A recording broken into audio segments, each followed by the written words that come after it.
Balik biyahe na sa wakas ang mga biyaherong matagal na na-stranded sa Batangas Port at iba pang pantalan sa buong bansa matapos bumuti-buti ang lagay ng panahon sa maghapon. Pero umaapela ng pasensya ang Port Authority sa mga biyahero dahil sa mga delay dala ng bugso ng mga pasahero. Ang balitang A to Z ni Ace Cruz. Business as usual ang eksena sa Batangas Port ngayong Biyernes dahil sa pagtila ng ulan, balik biyahe na rin ng mga barko.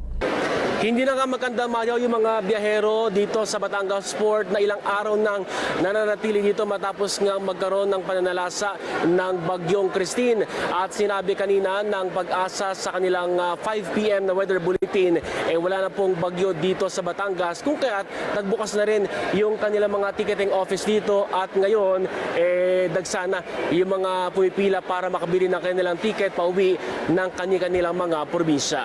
Gaya nila ng OFW mula Hong Kong na si Milorani na mula na lumapag sa naiyan itong Huwebes ay wala pang tulog dahil sa pag-antabay sa pagbubukas ng biyahe patungang Pola Oriental, Mindoro. Halip na na-spend mo na yung time mo sa pamilya mo ay wala. Mas mahabang oras sa biyahe.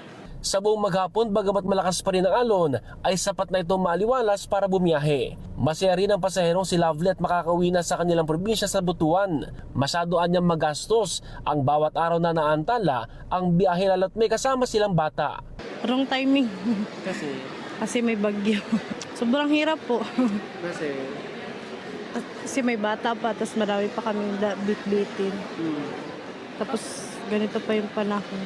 Bagamat balik biyahe ng mga shipping lines, sumapila ang pamunuan ng Batangas Port sa mga biyahero ng konting pangunawa. Panawagan sa ating mga pasahero, medyo magbaon ng konting pasensya. Alam niyo naman, naipon kayo.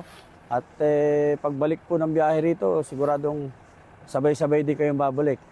At masisiguro po ng pamunuan ng Batangas Port na importante may sistema, walang singitan. No? Bukod sa Batangas Port, balik operasyon na rin sa ibang lugar kagaya ng Port of Ormoc, Matnog at Albay. Umabot sa lagpas 7,500 ang stranded na mga biyahero sa mga pantalan sa bansa sa ilang araw na pananalasa ng bagyong Christine. Pinakamarami sa Port of Bicol na isa sa pinakanapuruhan ng bagyo na umabot sa 3,300 na stranded na mga biyahero. Kaugnay naman sa nalalapit na undas, pinaghahandaan ng Batangas Port ang pagdagsa ng nasa 20,000 na biyahero simula October 31.